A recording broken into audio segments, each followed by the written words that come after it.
Hi guys, welcome back to my YouTube channel सर्जनी। हमारी modern history की series चल रही थी, तो आज हमारा टॉपिक है land revenue system. Basically land revenue system का मतलब हम इसमें ये पढ़ेंगे कि ब्रिटिशर्स इंडिया की लैंड से रेवेन्यू कैसे जनरेट करते थे, यानी कि इंडिया की लैंड उनका सोर्स ऑफ इनकम कैसे बनी। ठीक है, तो ब्रिटिशर्स ने इसके लिए 3 सिस्टम्स निकाले थे।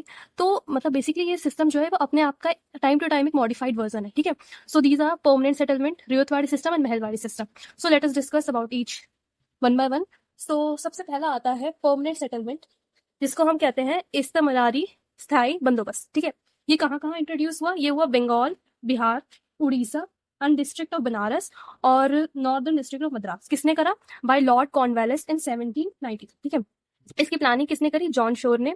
इसमें क्या था? देखो, परमानेंट सेटलमेंट को समझो। ये तो मैंने बहुत शॉर्ट में लिखा है कि क्या डिक्लेयर हुआ, मतलब मैं इसको समझाती हूँ। बेसिकली क्या था, देखो, ब्रिटिशर्स ने जो भी लैंड थी ना, मतलब किसानों की जो जमीनें थी, वो जमींदार को दे दी और ना जमींदार को एज अ एजेंट ट्रीट करा। उनके बीच में ना एक, मतलब ऐसा समझो कि उनके बीच में एक चीज, मतलब साथ में कैसा नहीं, समझ लो एक तरह से साइन हुई कि जमींदार को क्या करना है कि लैंड का ओनर बना दिया जाएगा। ठीक है, उसके बाद जो कल्टीवेटर उससे रेवेन्यू जनरेट करेंगे, उसमें से उसका 1/11 पार्ट जमींदार अपने पास रख लेंगे और उसका जो 10/11 पार्ट है वो ब्रिटिशर्स रख लेंगे। ठीक है, तो जमींदार को लगा वाह, हमारा भी फायदा है, तो इस वजह से पैसों को देख के वो भी पलट गए। इंडियन जमींदार ब्रिटिशर्स का साथ देने लग गए और उन्होंने, जमींदार ने ऐसे करते करते ना कल्टीवेटर्स पे बहुत अन्याय करा। ठीक है, इतना अन्याय करा कि उन पे हैवी डेब्ट्स आने लग गए थे। तो ये बहुत गंदी पॉलिसी एक्चुअली थी, क्योंकि सिर्फ ब्रिटिशर्स का फायदा, देखो ना 10/11 पार्ट कितना ज्यादा होगा। ठीक है, बट इसमें भी बताओ जमींदार भी तेज थे, उन्होंने भी चीटिंग करी। उन्होंने क्या करा कि देखो, इसका ड्रॉबैक क्या था? एक था, इसका ड्रॉबैक था एब्सेंटी लैंडलॉर्डिज्म। ये पूरा टर्म है। इस टर्म का मतलब ये होता है कि मान लीजिए जमींदार ने ना अपने अंदर छोटे जमींदार रख लिए और वो खेत का सारा रेवेन्यू का काम देखते थे, और वो जो मेन जमींदार है वो कहीं और रहता था। तो यही वो लिखा है कि system where a person owns and rents a property but does not live in the same economic region, यानी कि प्रॉपर्टी तो उसकी है बट वो उसी इकोनॉमिक रीजन में नहीं रहती। ठीक है, that's all about the permanent settlement या permanent system. Now see Ryotwari system. तो बेसिकली रेतवाड़ी में जो वर्ड है ना, ये रेत, इसका मतलब होता है कल्टीवेटर, यानी कि वही किसान। ठीक है, तो ये सबसे पहले कहाँ इंट्रोड्यूस हुआ? ये हुआ बॉम्बे एंड मद्रास में। किसके द्वारा हुआ? ये हुआ Thomas Munro and Charles Reed के द्वारा। जो थॉमस मुनरो थे, ये गवर्नर ऑफ मद्रास थे और ये 1820 में इंट्रोड्यूस हुआ। ठीक है, उसके बाद इसका मतलब क्या था रेतवाड़ी में? इसमें क्या था कि ना, मतलब ये समझ लो कि ये ज्यादा चला नहीं होगा, तो इसको मॉडिफाई करके ब्रिटिशर्स सोच लो कुछ करते हैं। तो उन्होंने क्या करा कि रेतवाड़ी सिस्टम में डायरेक्ट सेटलमेंट रखी इस बार। मतलब इस बार किसी एजेंट यानी किसी जमींदार का चक्कर ही नहीं रखा, इसमें डायरेक्ट सेटलमेंट थी कल्टीवेटर और गवर्नमेंट के बीच में। तो ये रोत मतलब वही कल्टीवेटर और गवर्नर के बीच में थी। ठीक है, तो जो रेवेन्यू जनरेट थी ना, वो ना फिक्स थी, मतलब हर 30 साल तक के लिए फिक्स थी। और रेवेन्यू किस बेसिस पे देते थे उन्हें? मतलब किस बेसिस पे तुम्हारा, तुमको ज्यादा पैसा मिलना चाहिए, तुमको कम पैसा मिलना चाहिए, तो क्वालिटी ऑफ सॉइल और नेचर ऑफ क्रॉप, यानी कि सॉइल की क्रॉप क्वालिटी कैसी है और क्रॉप का नेचर कैसा है, इन दोनों के बेसिस पे उनको रेवेन्यू, जिसका ज्यादा अच्छा होगा उसको ज्यादा पैसे मिलेंगे। ठीक है, तो इसी को ना, मतलब रेवेन्यू जनरेट करने के उस टाइम पे एक साइंटिफिक थ्योरी थी रिकार्डो की। तो यही रेवेन्यू सिस्टम जो था वो scientific theory, rent theory of Ricardo पे डिपेंड करता था। विच मीन्स कि अगर देखो, rent is the surplus earn from more fertile land over a less fertile land, यानी कि रेंट क्या है, जो किराया है, वो क्या है कि जो ये सरप्लस अमाउंट है, यानी कि एक तरह समझ लो डिफरेंस है किसका, जो हमें ज्यादा फर्टाइल लैंड से क्रॉप मिलता है और जो कम फर्टाइल है, उन दोनों का जो डिफरेंस है वो बेसिकली रेंट है।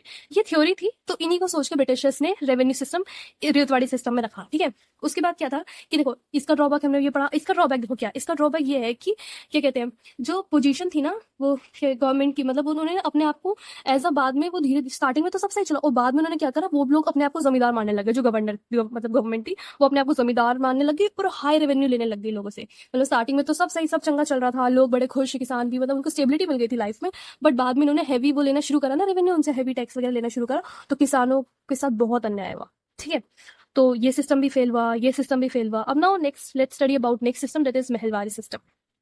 Now let us discuss about our third topic, that is Mahalwari system. ठीक है, महलवारी सिस्टम कुछ भी नहीं था, देखो ये modified version of permanent settlement system था। लाइक देखो, परमानेंट में जैसे हमने एक एजेंट रखा ना, तो इसमें क्या था कि मतलब देखो, इसमें ग्रुप ऑफ विलेजेस थे या ग्रुप ऑफ पीपल थे, उसी गांव के कुछ ग्रुप थे जिसमें कुछ लोग थे। तो वो कल्टीवेटर से रेवेन्यू लेते थे और फिर वही ग्रुप जो है वो ब्रिटिशर्स को रेवेन्यू देता था। ठीक है, उनके बीच को शेयर होगा, वो शेयर का रेशियो तो ऐसे फिक्स कुछ दे नहीं रखा, बट इनके बीच यही चल रहा था कि इस बार जमींदार को ना देकर ग्रुप ऑफ विलेजेस, यानी जो विलेजेस में जो ग्रुप्स थे ना, उनके लोगों को दिया जाता था और वो ब्रिटिशर्स को जाकर देते थे। ठीक है, ये कहाँ कहाँ इंट्रोड्यूस हुआ? ये गंगा वैली के आसपास हुआ, पार्ट्स ऑफ सेंट्रल इंडिया में हुआ और पंजाब में हुआ। ठीक है, फिर वही लिखा है यहाँ पे कि रेवेन्यू सेटलमेंट्स किन किन के बीच में था? विलेजेस और एस्टेट्स विद लैंडलॉर्ड्स, यानी लैंडलॉर्ड्स का भी ग्रुप या ग्रुप ऑफ विलेजेस। इसका एग्जांपल देखो कि वेस्टर्न यूपी में ना जो सेटलमेंट्स थे वो विलेजेस के ग्रुप में थे, उन ग्रुप का नाम था भाईचारा और महल्स, यानी कि जो कल्टीवेटर ब्रिटिशर्स है उन्हें इस भाईचारे नाम के ग्रुप को अपना रेवेन्यू देना, और वो रेवेन्यू फिर वो ब्रिटिशर्स को देंगे, ठीक है। और फिर बाकी यही जो रेवेन्यू है ये पीरियोडिकली बार बार रिवाइज होता था कि आज कम है, कल ज्यादा है, परसों कम है, फिर ज्यादा है, तो ये इसका कोई फिक्स अमाउंट नहीं था, ठीक है। So that's all about all the system. हमने और सारे सिस्टम मतलब डिस्कस कर लिया है। अब थोड़े से इनके इफेक्ट्स देखते हैं। बेसिकली देखो, इसमें इफेक्ट अगर लॉजिकली कॉमन सेंस से सोचा है तो किसानों पे इसका हमेशा गंदा ही इम्पैक्ट पड़ा है। तो लेट अस डिस्कस वही बैड इम्पैक्ट्स को पढ़ते हैं। तो कॉलोनियल इम्पैक्ट्स क्या थे? Social differentiation. देखो, सबसे बड़ी सबसे गंदी चीज होती है, ये आज भी बहुत ज्यादा है, कि जब भी कुछ ऐसा होता है ना तो अमीर बहुत फायदा उठाता है इसका। तो सोशल डिफरेंशिएशन कैसे क्रिएट हुआ? तो इन तीनों सिस्टम की वजह से जो अमीर था ना, लाइक जमींदार, वो और अमीर हो गया, और जो गरीब था, कल्टीवेटर या किसान, वो और गरीब हो गया। तो इसके बीच, इसकी वजह से ना एक सोशल डिस्क्रिमिनेशन, उन दोनों के बीच एक लाइन खिंच जाती है। उसके बाद forcible growing of commercial crop, यानी कि किसानों से ना कमर्शियल क्रॉप, यानी जैसे कि इंडिगो, कॉटन, इन सबको ना जबरदस्ती उनसे उगवाया गया, जिसमें किसानों को खर्चा ज्यादा होगा, और जब वो उनको बेचेंगे तो किसानों को फायदा कम होगा। सिर्फ ये ब्रिटिशर्स के फायदे के लिए था, ठीक है। और जो स्टेबिलिटी थी वो शेकन, यानी मतलब किसानों की लाइफ की स्टेबिलिटी बहुत हिल चुकी थी ना, उनपे कुछ खाने को, कुछ बचाना, रहने को, और उनपे कर्ज हो गया था। इसलिए उनकी जो लाइफ की स्टेबिलिटी थी वो बहुत बुरी तरह हिल चुकी थी। Okay, so that's all about land revenue system. हमने सारा डिस्कस कर लिया। अब देखो, इसमें ना कुछ लैंड रेवेन्यू को लेकर ना लोगों में जब हिंसा भड़की ना, तो उन्होंने कुछ रिवोल्ट्स कर दिए। अब उन रिवोल्ट्स को डिटेल में जानना तो इतना इंपॉर्टेंट है नहीं, एग्जाम पर्पज से वन लाइनर क्वेश्चन आते हैं, तो मैंने उसकी पीडीएफ ना डिस्क्रिप्शन लिंक में डाल दिया, आप एक बार चेक कर लेना वो। और बाकी अगर if you like this video, kindly subscribe to my channel and share with your friends. सर्जनी, बाकी